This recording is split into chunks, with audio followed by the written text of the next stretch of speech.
অন্য একটি আয়াতের মধ্যে বলেন, والذين قتلوا في سبيل الله فلن يضل أعمالهم سيهديهم ويصلح بالهم ويدخلهم الجنة عرفها لهم।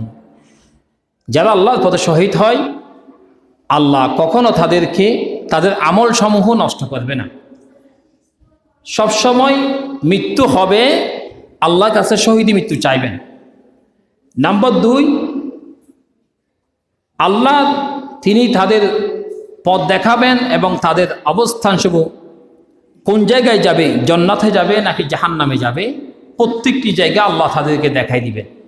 আর সেই জান্নাতে তাদের দাখিল করাবেন, যার সম্পর্কে পূর্ব থেকে নবী রসুল কোরআন হাদিস আমাদেরকে জানিয়ে দিচ্ছে, এই কাজ করলে তোমার জান্নাত, এই কাজ করলে তোমার জাহান্নাম।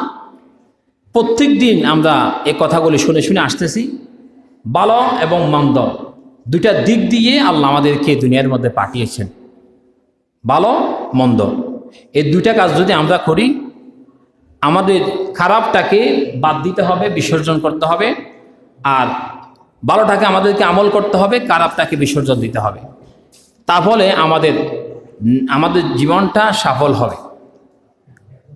সবচেয়ে নিকৃষ্ট অলিমা বা বাত অনুষ্ঠানের অলিমা বা বোধ অনুষ্ঠান আছে, যে অনুষ্ঠানগুলি বৈধ নয়, শুদ্ধ নয়, সহি নয়, আল্লাহ পছন্দ করে না, নবীজি পছন্দ করে না।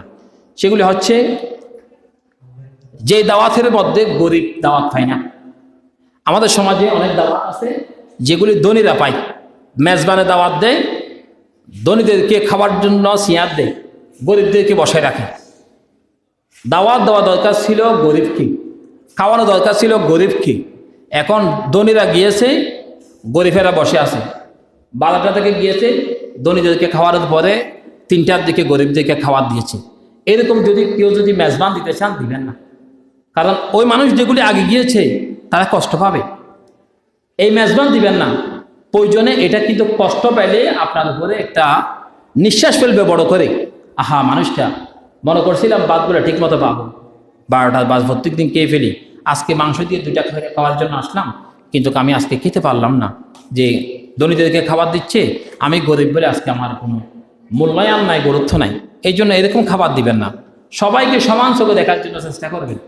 মেজবান দিবেন, অলিমা খাওয়াবেন, ভাত খাওয়াবেন, যা খাওয়াবেন, যত অ্যারেঞ্জ করবেন, প্রত্যেককে সবাইকে সমানভাবে দেখার জন্য চেষ্টা করবেন। এরপরে